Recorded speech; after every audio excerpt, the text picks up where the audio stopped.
As Histórias da Vida Real apresenta a família de Noé. Na desobediência da família de Adão e Eva, o pecado entrou no mundo e trouxe consigo muitas dificuldades para o homem. Adão e Eva tiveram filhos, e a humanidade se multiplicou na terra. Da mesma forma que a maldade.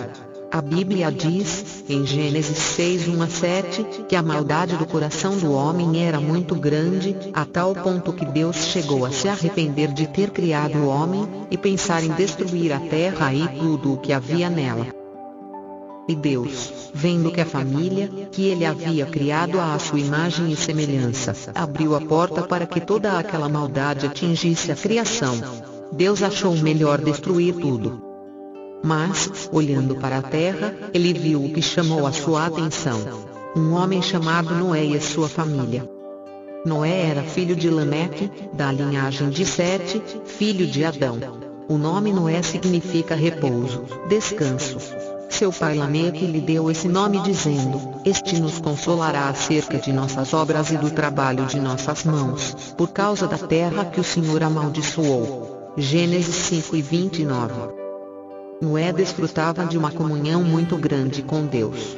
Ele tinha um caráter justo e íntegro, totalmente diferente do restante da população de sua época, que estava totalmente corrompida pelo pecado. Ele também é descrito nas Escrituras como um homem de fé e obediente a Deus.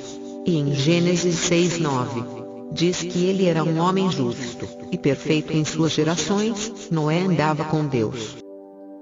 Olhando para Noé, Deus viu nele uma graça, e se agradou dele, a ponto de decidir usá-lo para o plano de salvar a humanidade. Então mandou construir uma arca, pois viria um grande dilúvio e destruiria tudo. Em um ato esplêndido, Deus ordenou construir uma imensa arca, no meio do deserto, em um lugar onde a chuva é escassa. O povo ria de Noé e de seus filhos. Mas Noé obedeceu a Deus, independente do ato além dos limites de sua realidade. Após terminar essa ousada construção, colocou dentro dela toda a sua família, esposa, filhos e noras, e todos os animais que Deus havia mandado, macho e fêmea. Assim entrou na arca. Quando veio o dilúvio, muita gente bateu na porta da arca de Noé, pedindo para entrar, mas ele não podia abrir, pois Deus havia fechado a porta pelo lado de fora.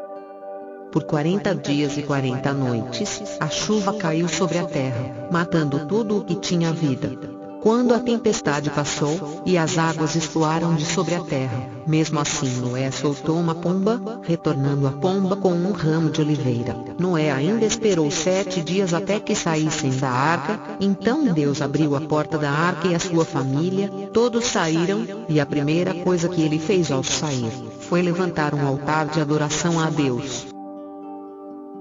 A primeira família criada por Deus não deu certo, porque eles não obedeceram a Deus. E quando a desobediência entrou no coração de Adão e Eva, e os fez ir contra o que Deus tinha lhes ordenado, eles abriram a porta ao pecado, e com ele, a maldade, a dureza de coração, a falta de respeito, com tudo de ruim que o pecado traz. Por isso Deus se entristeceu, ao ver tanta maldade no coração do homem. Mas Deus encontrou um homem diferente, que era justo e obediente. E sua atitude fez com que houvesse uma graça nele. Sua obediência salvou sua família e toda a humanidade que viria depois dele. Noé, a família e a igreja. Sem dúvidas, a família faz parte das prioridades de Deus, no tocante ao cuidado que ele desprende, desde o início do mundo, como diz em Gênesis 2:24.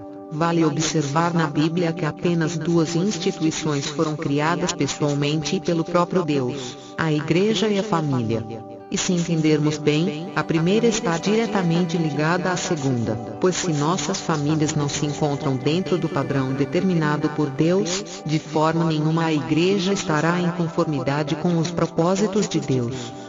Deus e o seu objetivo para a construção de uma família firme, sendo capaz de suportar os diversos obstáculos, no âmbito espiritual, material e secular. tendo como exemplo a história de um homem que tem por desafio agregar sua família dentro dos projetos de Deus, que garantiria as suas sobrevivências em meio ao caos, como no caso do patriarca Noé. Se faria presente na forma real na vida da família, nos convertendo dos maus caminhos, agradando a Deus plenamente. Noé era um homem que possui as mesmas inclinações ao pecado como qualquer pessoa. Tinha as mesmas dificuldades de convivência, e com um ponto a mais, apesar de sua longa vida, Noé teria que lidar com suas próprias limitações, encarando o desafio de ter que adequar sua linguagem e comportamento ao de cada integrante de sua família. Além disso, com o tamanho gigantesco do projeto que Deus havia lhe dado, Noé também não poderia focar-se apenas na construção da arca, pois fazendo isso deixaria alguns fatores importantes que garantem bom convívio em família. Outro fator que dificultaria ainda mais a situação do patriarca seria o fato de que não teria um prazo determinado a terminar a construção da arca, e nem um prazo para iniciar o dilúvio. Então Noé teria que trabalhar contra o tempo. Diante de todas as situações, torna-se realmente difícil perceber qualquer possibilidade de sucesso de Noé, a solução para que ele cumprisse o projeto de Deus sem falhar, sem deixar de cuidar também de sua família. Mas podemos perceber que Noé usou de sabedoria, criando uma solução perfeita, convidando sua família a abraçar junto com ele essa obra. Para que uma família possa sobreviver às dificuldades de nossos séculos, aos problemas que a cada dia surgem, é imprescindível e essencial que vivamos uma vida de total entrega e devoção ao Senhor. Para que alcancemos como Noé, o sucesso de termos uma família feliz e envolvida com Deus e sua obra, e assim atingir de forma sólida como uma igreja forte. Noé e sua casa foram salvos, pois ele achou graça aos olhos do Criador, sendo homem justo e íntegro, um homem que andava com Deus, que conhecia o Senhor e o amava, prezava pela retidão e justiça. Coisas que vemos que fazem parte dos atributos dos salvos em Jesus. Guarde uma coisa no seu coração: todo aquele que obedece prospera, mas o desobediente vai sacrificar muita coisa na vida. Portanto, nossa família precisa estar em obediência a Deus, dentro da arca, que é a sua presença.